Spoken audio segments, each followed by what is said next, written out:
Article 44 is the last of our 3 land use articles. A yes vote on this article will request the Select Board to find a way or ways to stop developers from being able to use extremely odd-shaped lots. There is increasing concern about severely distorted configurations of properties. What does this mean? What are odd-shaped lots and why are they a problem? I'll show you 2 examples of the issue. Here are 3 lots in a developer project that was approved recently in Acton. Note the lots in green and red. It looks like orange on this slide. So green and orange. On the green lot, there are 2 large pieces of land connected by a narrow strip of land. In the orange lot, the same thing. So you see the 2 orange pieces. Those orange pieces are connected with a tiny little sliver across the top and around the edge. Same thing for the yellow pieces. So the yellow pieces and the orange pieces each have a tiny little sliver of land. In a different project that was recently approved, note the green and yellow light blue strips of land. Why is this a problem? In addition to creating largely unusable lots that have potential to lead to litigious outcomes for future property owners, a few of the questions these lots create. How can the property owner identify their lot boundaries?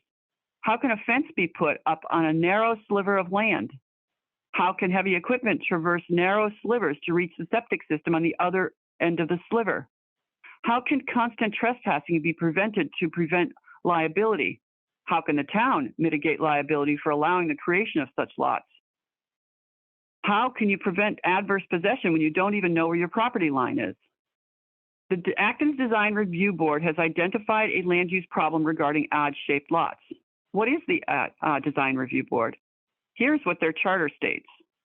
Quote, the purpose of the Design Review Board shall be to promote development in Acton that furthers the goals and objectives identified in the most recent town comprehensive community plan and to enhance the overall quality of life for Acton residents, unquote. The DRB consists of architects and landscape architects. The DRB experts tell us, quote, the present Acton zoning bylaw is being manipulated in a manner to create development parcels that were not intended to be so when the Acton zoning bylaw was formulated, unquote. In addition to the practical land use issues that the DRB points out, odd-shaped lots result in more market rate housing, which increases the carbon footprint of the town and results in more destruction of trees, meadows, and biosystems than originally intended by the Acton zoning bylaw. This causes unplanned for town-wide infrastructure capacity issues, including sewer, water, aquifer use, road capacity for new housing not called for in the Acton Housing Production Plan. And the DRB, quote, urges the Select Board to direct the Planning Department and the Planning Board to thoroughly understand the issues outlined and develop a plan toward zoning bylaw improvements to mitigate the problems with these issues, unquote. For all the reasons stated, please vote yes on Article 44 to request the Select Board to find a way or ways to stop developers from using extremely odd-shaped lots.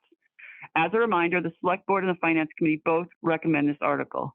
Thank you for coming to look at our presentation for Articles 42 through 44. And have a nice day. Thank you.